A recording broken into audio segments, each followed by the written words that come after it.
ஒரு ஊர்ல சாமி ஒண்ணு இருந்துச்சான். அந்த சாமி 3 பூசாரியை கூப்பிட்டுச்சான். நான் ஊர்ல இருக்கிற மக்களுக்கெல்லாம் வரம் கொடுக்கிறேன், நான் இங்கதான் இருக்க போறேன், இனிமேல் உங்க 3 பேருக்கும் நான் ஒரு பொறுப்பு தர்றேன், நீங்க போய் மக்களை திரட்டி வரம் கொடுக்கறதுக்கு கூட்டிட்டு வாங்க அப்படின்னு சொல்றாரு. சாமி சொல்லுது. சாமி சொன்ன உடனே பூசாரிங்க 3 பேரும் ஊருக்குள்ள போறாங்க. ஒரு பூசாரி என்ன பண்றாரு, சாமி சாமி பெரிய சாமி, எங்களுக்கு குட்டிச்சாமி வந்து பஞ்சாயத்து பண்ணிக்கிட்டே இருக்கு, எப்ப பார்த்தாலும் இந்த குட்டிச்சாமியை கொஞ்சம் தூக்கி வெளியே விட்டுருங்க, நீங்களே எங்களை பார்த்துங்க அப்படின்னு போய் நின்னானா ஒரு பூசாரி. இன்னொரு பூசாரி சொன்னானா, ஊர்ல இருக்கிற மக்கள்லாம் தண்ணி மழை பெய்யுதுன்னு வருத்தப்படுறாங்க, தண்ணியில தாண்டா மழை பெய்யும், வேற எதுல மழை பெய்யும், பெட்ரோல்ல மழை பெஞ்சா பைக்ல பிடிச்சுக்கிறதுக்கு வசதியா இருக்கும்னு பெட்ரோல் மழை கேட்கறாங்க சாமின்னு ஒருத்தன் சொன்னானா. மூணாவது பூசாரி போய், ஆமா சாமி, மத்தவங்களும் அதே தான் சொல்றாங்கன்னு சொன்னாங்களாம். இப்ப சாமி வந்து வரம் கொடுக்க ரெடி ஆயிருச்சு, வாங்க எல்லாம் வாங்க, நாளைக்கு மேகத்தை திரட்ட போறேன், மலையை கொட்ட போறேன், பெட்ரோலா கொட்ட போதுடா உங்களுக்கு, பேர பசங்களா வாங்கடா அப்படின்னு சாமி கூப்பிடுது. அப்ப பதறி அடிச்சுக்கிட்டு மக்கள் ஓடி போய், ஐயையோ சாமி, நாங்க அப்படி ஒண்ணு கேட்கவே இல்லை, இந்த பூசாரி பொய் சொல்றான்னு மக்கள் போய் நின்னாங்களாம்.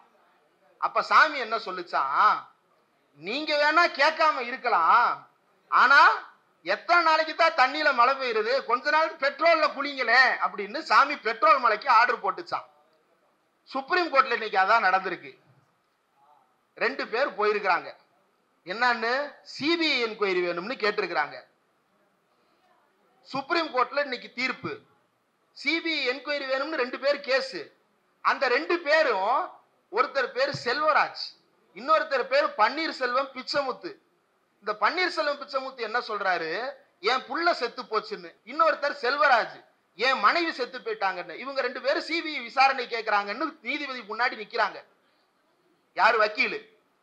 இன்னைக்கு அந்த செல்வராஜ் உள்ள போயிருக்கிறாரு. அப்புறம் அந்த செத்து போன குழந்தையோட அம்மா உள்ள போயிருக்கிறாங்க. உள்ள போய், யுவர் ஆனர், நான் தான் செல்வராஜ், நான் சிபிஐ விசாரணை கேட்டதாக உங்ககிட்ட பெட்டிஷன் கொடுத்திருக்கிறாங்க, அது உண்மை இல்ல, அது பொய் யுவர் ஆனர், அதனால என்னை இந்த வழக்குல இருந்து நீங்க விடுவிச்சிடணும் அப்படின்னு சொல்லி இவர் கேட்க, ஓ நீங்க கேட்கலையா, சரி நீங்க கேட்கலன்னா இல்ல, நாட்டுல நிறைய பேர் கேட்கறாங்கல்ல, சும்மா வச்சுக்கோங்க சிபிஐ என்கொயரி அப்படின்னு சொல்லிட்டு அனுப்பி விட்டாரு. இப்ப இந்த 2 பேரு ஃபேக் டாக்குமெண்ட்டை வச்சு இவங்க பேர்ல வழக்கு போட்டான்ல. இப்ப அவர் என்ன சொல்றாரு நீதிபதி, தானே முன் வந்து சிபிஐ விசாரணைக்கு உத்தரவிட்டார் இல்லையா, தானே முன் வந்து போலியாக வழக்கு பதிவு செய்த வழக்கறிஞரை தண்டிக்கணுமா இல்லையா? தண்டிக்கணும்ல.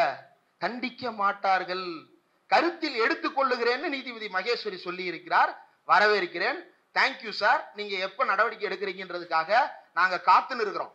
இப்ப நீதிமன்றம் என்ன செஞ்சிருக்குன்னா, நீங்க கான்ஸ்பிரசி எழுதுவதற்கு சட்டப்பூர்வமான அங்கீகாரம் கொடுத்திருக்கிறது, மோசடியாக வழக்கு பதிவு செய்வதற்கு உங்களுக்கு சட்டப்பூர்வமான அங்கீகாரம் கொடுத்திருக்கிறது.